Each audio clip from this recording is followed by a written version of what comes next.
में भी कहा था और अपने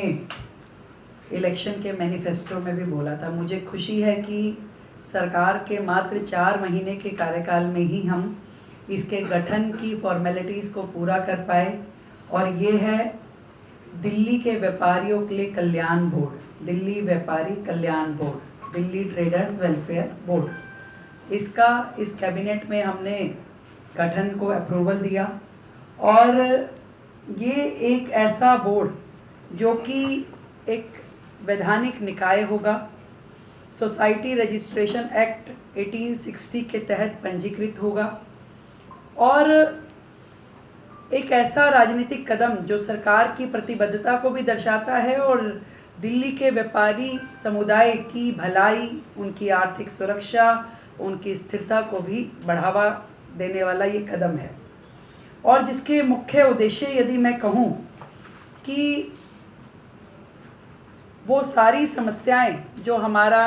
व्यापार जगत से जुड़े हुए लोग, उद्योग क्षेत्र से जुड़े हुए लोग रोज़ाना वर्षों वर्ष से फेस कर रहे थे, उन सबको कम करना। दिल्ली में कोई एक ऐसा प्लेटफॉर्म नहीं था जहाँ पे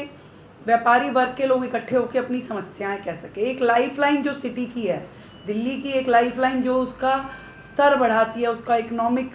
स्तर बढ़ाते हुए आज रेवेन्यू जनरेशन में जो सबसे बड़ा पार्ट है, जिसके कारण से दिल्ली की वेलफेयर स्कीम चल पाती है। इससे पहले वो बिल्कुल निस्सहाय होकर के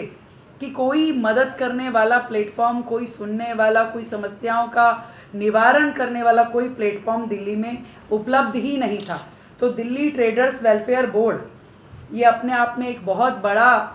प्लेटफॉर्म रहने वाला है, जो कि व्यापारियों की समस्या को भी दूर करेगा, उनकी सामाजिक सुरक्षा की चिंता भी करेगा, उनको वित्तीय सहायता देना, उसमें निवेश और रोज़गार के नए अवसरों उपलब्ध कराना, और विभिन्न विभागों में जुड़ी हुई व्यापारिक क्रियाएं जो होती है उसको लेकर के भी उनके सुझाव,